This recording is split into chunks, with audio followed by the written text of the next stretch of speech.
Assalamualaikum warahmatullahi wabarakatuh. Perkenalkan, nama saya Dwi Pratiwi dengan NIM 2304030041. Di sini saya akan membagikan video pembelajaran dengan materi pertumbuhan ekonomi. Pertumbuhan ekonomi adalah kondisi di mana masyarakat suatu negara atau wilayah mengalami peningkatan pendapatan yang dapat disebabkan oleh kenaikan produksi barang dan jasa. Pengembangan kuantitas produksi berikut umumnya disebabkan oleh semakin majunya teknologi, adanya inovasi bisnis yang efisien, serta eskalasi minat konsumen pada tren tertentu. Adapun perbedaan antara GNP dan GDP. GNP kata nasional berarti bangsa Indonesia, sehingga kita sudah mengurungkan pendapatan orang asing yang ada di Indonesia dan memasukkan pendapatan WNI yang ada di luar negeri.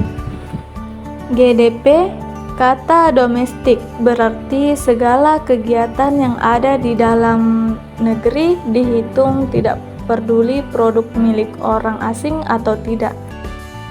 Adapun tujuan pertumbuhan ekonomi. Dari pertumbuhan ekonomi ini, tujuan dari pertumbuhan ekonomi yaitu merupakan indikator penting untuk melihat kemajuan suatu negara. Jadi, semakin tinggi pertumbuhan ekonominya berarti mengidentifikasikan negara tersebut merupakan negara yang maju. Peningkatan investasi barang, modal, teknologi, dan tenaga kerja, tujuannya ini untuk meningkatkan produksi barang dan jasa. Untuk memproduksi barang dan jasa yang sangat banyak, tentunya membutuhkan modal yang besar dan kemudian dukungan teknologi yang canggih dan juga tenaga kerja yang kompeten. Maka dari itu, negara-negara yang maju itu bisa kita lihat mereka bisa banyak melakukan ekspor ke seluruh dunia karena didukung dengan modal yang tinggi dan teknologi-teknologi yang canggih. Bisa kita bandingkan ketika misalnya ada produksi tempe dengan menggunakan tenaga manusia dan menggunakan teknologi. Pasti jika menggunakan teknologi, tempe yang diproduksinya itu bisa menghasilkan lebih banyak dibanding dengan yang tenaga manusia. Maka dari itu, untuk meningkatkan produksi barang dan jasa dibutuhkan investasi barang dan modal teknologi dan tenaga kerja dengan meningkatnya produksi barang dan jasa, serta mendapatkan masyarakat ini bisa meningkatkan kesejahteraan masyarakat. Kenapa bisa meningkatkan kesejahteraan masyarakat? Karena pendapatan masyarakat yaitu bisa semakin tinggi, maka negara tersebut penduduknya atau masyarakatnya akan sejahtera. Adapun faktor yang menentukan pertumbuhan ekonomi. Saat ini pertumbuhan ekonomi Indonesia perlahan menuju ke arah yang lebih baik, meskipun masih belum cukup untuk dibilang stabil secara keseluruhan.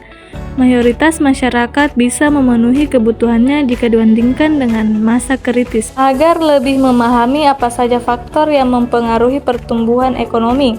Yang pertama, sumber daya manusia atau SDM adalah salah satu faktor yang mempengaruhi pertumbuhan ekonomi. Alasannya adalah elemen tersebut dapat memperbaiki atau justru menyengsarakan kemampuan dengan suatu negara. Yang kedua, sumber daya alam atau SDA. Selain SDM, hal yang mempengaruhi pertumbuhan ekonomi adalah SDA. Permintaan sumber daya alam dalam bentuk ekspor sangat berdampak pada kondisi keuangan negara. Yang ketiga, kemajuan iptek. Sebagai faktor yang mempengaruhi pertumbuhan ekonomi, perkembangan teknologi dan pendidikan perlu digencarkan sehingga produksi barang atau jasa menjadi lebih efisien. Yang keempat, tingkat inflasi dan suku bunga. Selanjutnya, aspek yang mempengaruhi pada pertumbuhan ekonomi adalah tingkat inflasi. Apabila terjadi kenaikan harga bahan baku, maka hampir secara otomatis akan terjadi peningkatan jumlah kebutuhan operasional perusahaan. Yang kelima, tenaga manajerial dan organisasi produksi. Poin lain yang penting bagi pertumbuhan ekonomi adalah metode implementasi organisasi produksi yang erat kaitannya dengan tenaga manajerial. Yang keenam, aspek sosial budaya. Berjalan secara beriringan pertumbuhan ekonomi dan bidang sosial budaya saling mempengaruhi dalam perkembangan. Cara mengukur pertumbuhan ekonomi. Jadi, pertumbuhan ekonomi dapat diukur menggunakan rumus PDBT dikurang PDBT min 1 dibagi PDBT min 1 dikali 100%. Maksudnya, PDBT sama dengan PDBT tahun T, sedangkan PDBT min 1 sama dengan produk domestik bruto tahun sebelumnya. Maksud tahun T adalah tahun sekarang atau tahun yang akan dicari nilainya berdasarkan harga konstan. Selanjutnya, teori pertumbuhan ekonomi. Teori pertumbuhan ekonomi ada 4, yaitu teori pertumbuhan ekonomi menurut aliran merkantilisme, aliran klasik, aliran neoklasik, dan aliran historis. Menurut aliran merkantilisme, pertumbuhan ekonomi ditentukan oleh peningkatan perdagangan internasional, sedangkan menurut aliran klasik, pertumbuhan ekonomi dipengaruhi oleh pertumbuhan output atau PDB dan pertumbuhan penduduk. Yang ketiga, menurut aliran neoklasik, pertumbuhan ekonomi ditentukan oleh adanya peranan pengusaha. Menurut aliran historis, pertumbuhan ekonomi dibangun berdasarkan pengalaman empiris.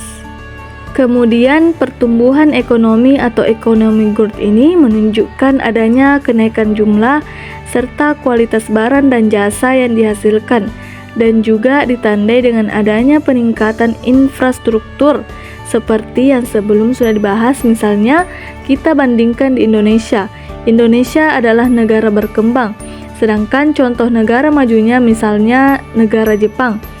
Jepang ini jika dibandingkan dengan Indonesia, mereka lebih banyak memproduksi. Kayak misalnya mereka mampu memproduksi kendaraan, mampu memproduksi alat-alat elektronik, sedangkan negara Indonesia yang masih berkembang belum bisa. Maka dari itu bisa dilihat pertumbuhan ekonomi negara Jepang itu fakta lebih tinggi dibandingkan dengan pertumbuhan ekonomi di Indonesia. Bisa kita lihat juga dengan peningkatan infrastrukturnya, bisa kalian dibandingkan dengan negara-negara maju. Infrastrukturnya sudah canggih-canggih, gedung-gedungnya keren, dan jalan-jalannya juga kebanyakan sudah bagus. Nah, itu yang membedakan dari pertumbuhan ekonomi suatu negara.